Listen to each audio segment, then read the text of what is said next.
Hey, loose nuts over here. Just a couple of loose nuts.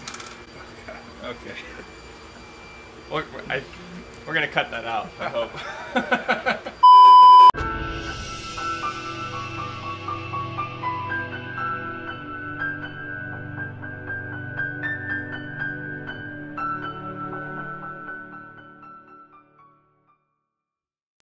So today, we're installing a seat swivel in a 2014 Ram Promaster.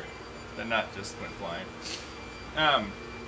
Yeah, apparently the website, oh, and this is coming from Swivels RS, yep. Right? The website said it's gonna take 30 minutes to do that. So I think we're gonna time it and see how long it actually takes. Neither one of us have ever installed a seat swivel, so let's see what happens.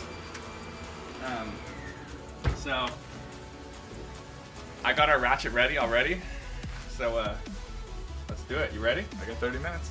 On your mark, get set, go. So, step number one, disconnect the battery.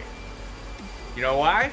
Because there are airbag wires going to your seat, and if one of those gets sparked or something, there is a slight chance that your airbag could deploy. Not a good thing, especially if you're next to it. So, disconnect the battery.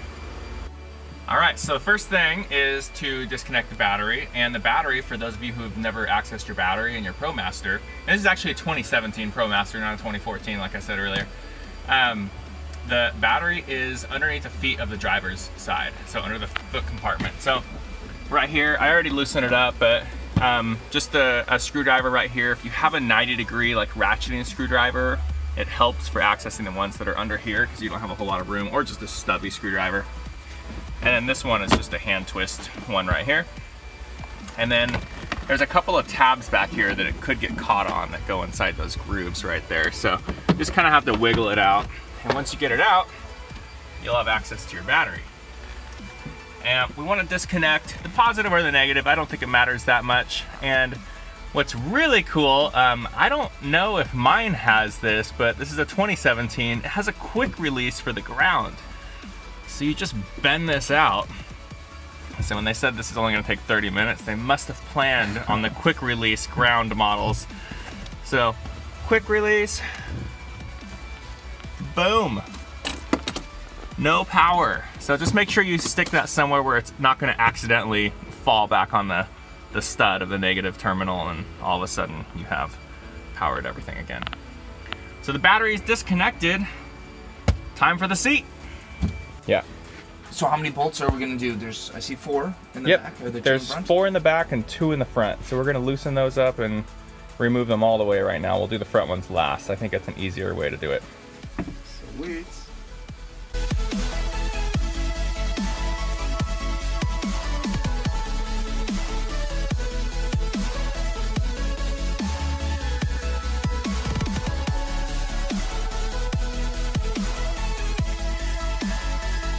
We're just throwing down a piece of cardboard to protect the floor from the metal bottom of the seat.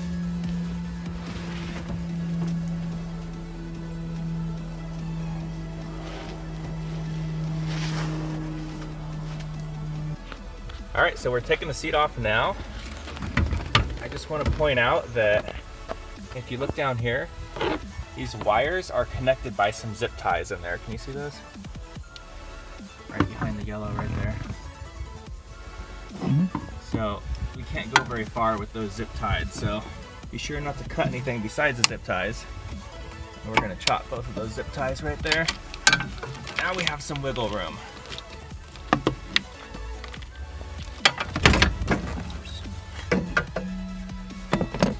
All right, and we're gonna disconnect these.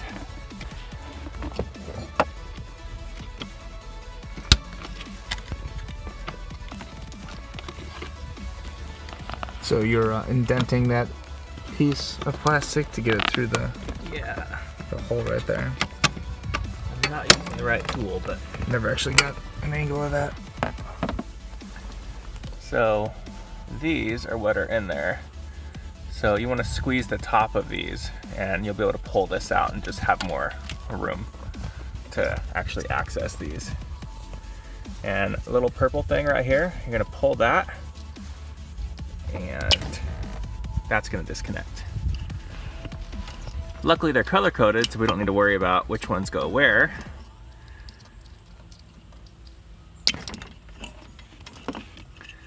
All right, now it's time to take the seat all the way off.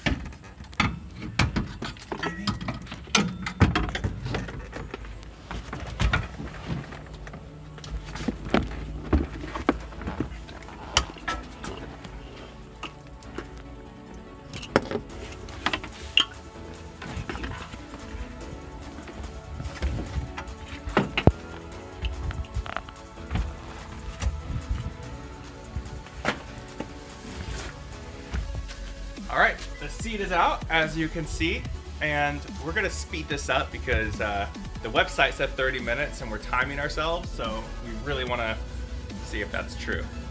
So let's do this. So it appears that we are pretty ahead of schedule. This 30-minute time mark. I think maybe we'll do it with the tea break. Cheers, mate. Cheers.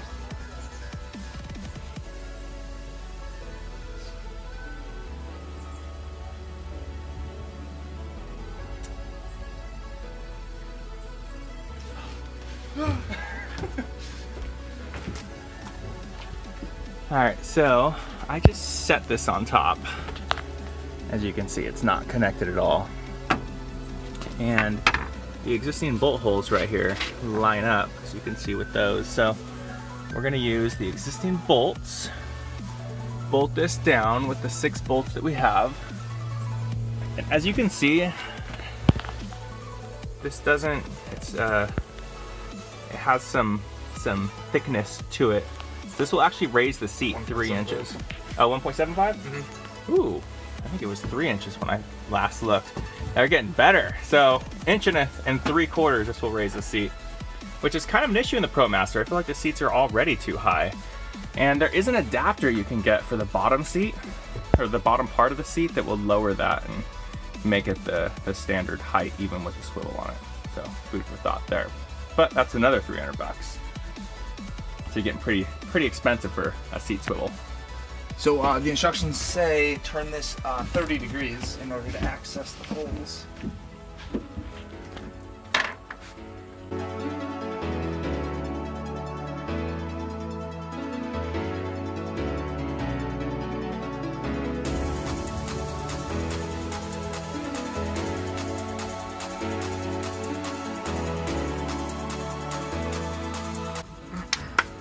Let's see some swivel action.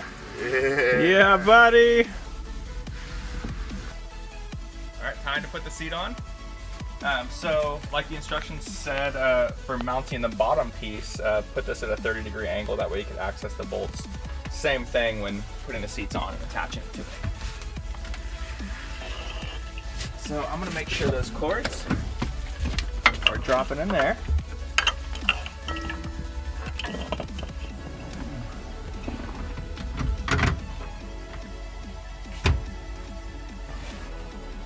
Wow, it just sits right in there. That's great. Easy.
The seat's in. It slides. It swivels. Amazing. But the car won't start. So we're gonna hook the battery back up.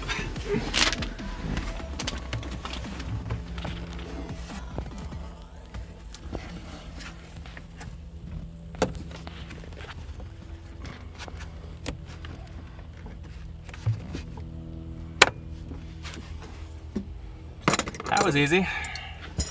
These little guys should all be rotated inward towards the inside of this piece, and it'll make your install a lot easier.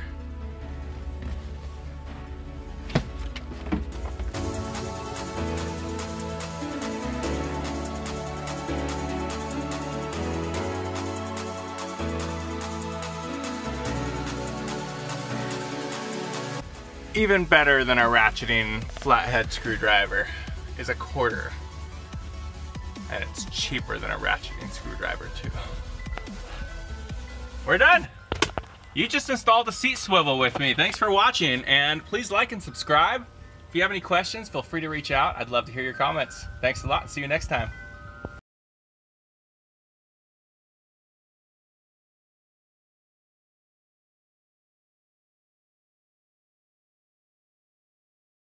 We'll be